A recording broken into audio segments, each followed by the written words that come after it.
بصوا يا جماعه، انا جربت انواع كتير جدا من الكيك او السويس رول، واول مره اجرب النوع دوت. يعني دوت شكله كده عجبني المكونات بتاعته، فجربه معاكم لاول مره واشوف كده النتيجه عامله ازاي. هيتلف بسهوله والرول هيبقى حلو ولا هيفشل معانا؟ هنجربه مع بعض وهنشوف النتيجه في الاخر هتبقى عامله ازاي، هيبقى حلو ولا يعني. هنجربه مع بعض وهدوقه واقول لكم رايي بصراحه. يلا بينا نبدا في الوصفه ونشوف كده هيطلع عامل ازاي.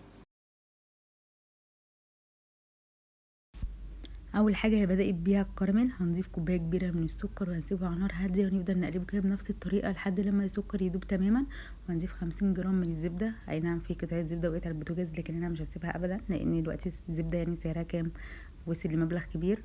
بعد بقى ما حطينا الزبده هنضيف ربع معلقه صغيره من البيكنج باودر ونص كوبايه لبن متدوب فيها معلقه كبيره من النشا.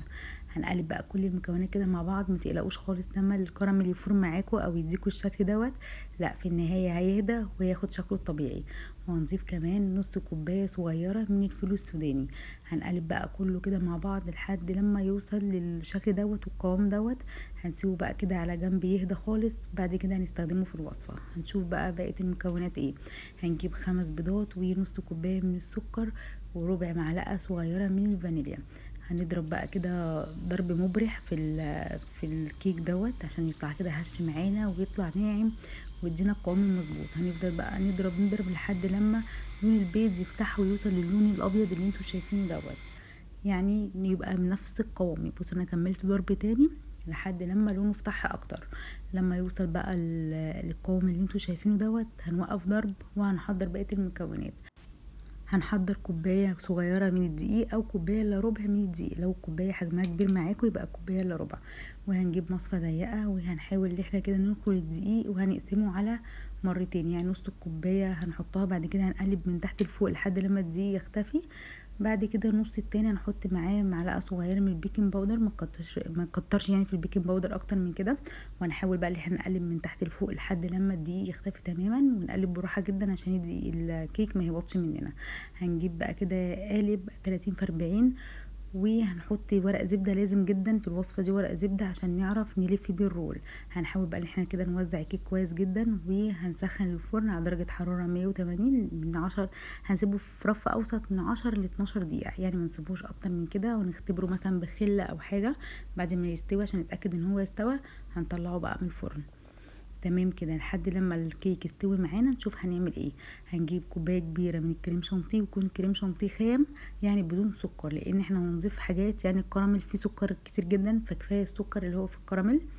وهنجيب نص كوبايه من اللبن، يعني كل كوبايه من الكريم شانتيه بتاخد نص كوبايه من اللبن، ويا ريت يبقى لبن مثلج كده. احنا حضرنا الكريم شانتيه والكيك خلاص تمام استوى معانا. بصوا يا جماعه شكله مش قادره اقول لكم طري قد ايه وهش بجد. طلعت ناجحه جدا جدا، بس انتوا مش على المكونات كده بالطريقه اللي قلت لكم عليها او بنفس المقادير هيطلع معاكم مظبوط جدا. وهنيجي بقى هنلف كده الكيك رول زي ما انتوا شايفين بنفس الطريقه، يعني نلف رول وبعد كده نشيل ورق الزبده من عليه.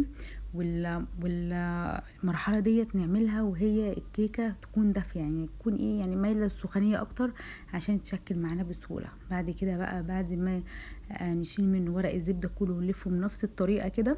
هنسيبه لما يبرد تماما، بعد كده نبدا نضيف عليه بقيه الاضافات. انا كده سيبته لما برد، بعد كده فردته تاني.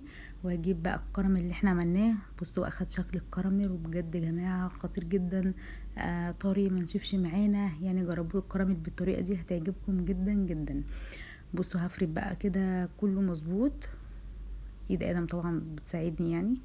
فهنحاول ان احنا نوزعه على قد ما نقدر. هو بيتوزع على فكره بسهوله جدا، يعني مش بصعوبه ولا اي حاجه خالص. هنحاول كده نوزع كل الاجزاء كده. انا وزعته تمام جدا. هنجيب بقى الكريم شانتيه بعد ما سقع طبعا وحطيناه في التلاجة. لازم كل حاجه تبقى بارده عشان ما يسيحش، يعني لو مثلا الكراميل سخن مش هينفع الكيك هيبوظ، او وكمان الكريم شانتيه هيسيح. فلازم كل حاجه تكون واخده درجه حراره الغرفه او نحطها في التلاجة شويه. هنلفه بقى روكه بالطريقه ديت. ولو اتشقق منكم عادي ما تقلقوش خالص، لان الكراميل بيبقى تقيل شويه على الكيك، فبنيجي نلفه ممكن يفتح مننا جزء او كده، عشان احنا لسه هنغطي كمان الاجزاء دي كلها فمش هيبان اي حاجه خالص. هحطه بقى في الفريزر لمده مثلا ربع ساعه او نص ساعه لحد لما نعمل الشوكولاته. انا جبت حاجه فيها ميه وحطيتها على البوتاجاز شغال على نار هاديه جدا. وهجيب بوله وهنزل بقى ب 200 جرام من الشوكولاته الخام، ولو شوكولاته بالحليب مفيش اي مشكله، يعني اي نوع شوكولاته موجود عندكم. ونزلت بمعلقه كبيره من الزيت بيدي لمعه حلوه جدا للشوكولاته وبيظبطها جدا. كده هي ساحت معانا تمام جدا. جبت نص كوبايه من الفول السوداني وطحنته نص طحنه، يعني مش عايزينه اللي هو ناعم قوي، عايزينه بس مجروش. هنضيفه بقى على الشوكولاته وهنقلب كده، نغطي الشوكولاته كلها بالفول السوداني كده تمام جدا. يلا يا جماعه جينا بقى للحظات النهائيه. فريده قالت انت رحتي فين؟ قومي، هي مستخبيه مكسوفه، قالت انا هاجي اساعدك، بس هي جايه في اهم اللحظات اللي هو في الفينش، يعني هنحط وهتاكل على طول. لا حظك حلو يا فريده، انت حطي سخن خلي بالك، حطي نار. طب بس انا هحط انا شويه عشان كده عشان تعرفي انا هحط ازاي.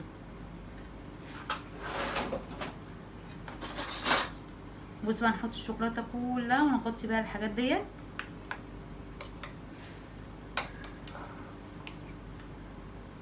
كده يا فريده هنغطي بقى كل الكلام ده كده بالكيكه.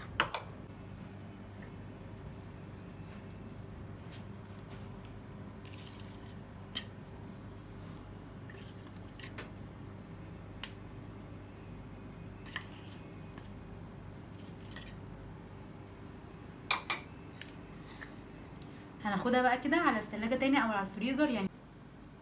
بصوا بقى ده كده النتيجه النهائيه. هنشوفه بقى لما نقطعه كده من جوه هيبقى عامل ازاي، وكمان اهم حاجه الطعم، نشوف بقى طعمه عامل ازاي.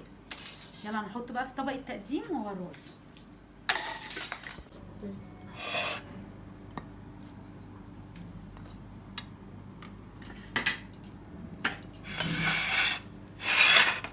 بصوا بقى يا جماعه كده هنقطعه وهنشوفه عامل ازاي من جوه.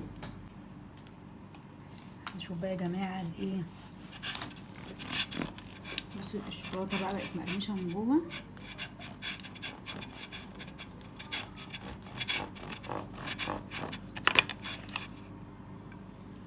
يا نهار ابيض على الجمال، تبقى تحفه. هنقطع بقى كده، قطعت اول جزء عشان تاني جزء يبقى شكله احلى. بصوا يا جماعه الجمال. هندوق بقى وهنشوف هتبقى عامله ازاي. جه بقى لحظه تبويظ الدايت. ايوه هي دي اللحظه اللي بتبوظ الدايت. اي دايت في الدنيا لازم يبوظ بسبب الكوارث اللي احنا بنعملها دي. هدوق بقى واقول لكم رايي بصراحه.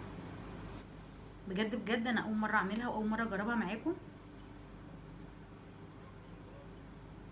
يا نهار ابيض.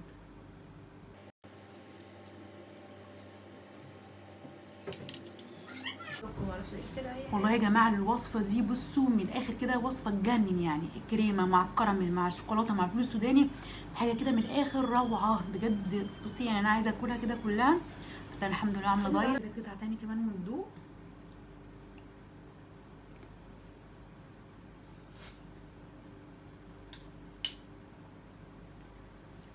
مكنتش متوقعه ابدا ان هي تطلع بالجمال ده، يعني انا كنت متخيله ان هي تفشل، مش عارفه الف الرول بسبب ان الفول السوداني، بس الحمد لله هو اتفتح حته صغيره بس اتلف وتمام واتغطى بالشوكولاته، والكفر بتاع الشوكولاته غطاه خالص، يعني مفيش بصوا مفيش اي حاجه خالص، يعني الفتحه اللي هي كانت موجوده دي خلاص اتغطت كده وتمام.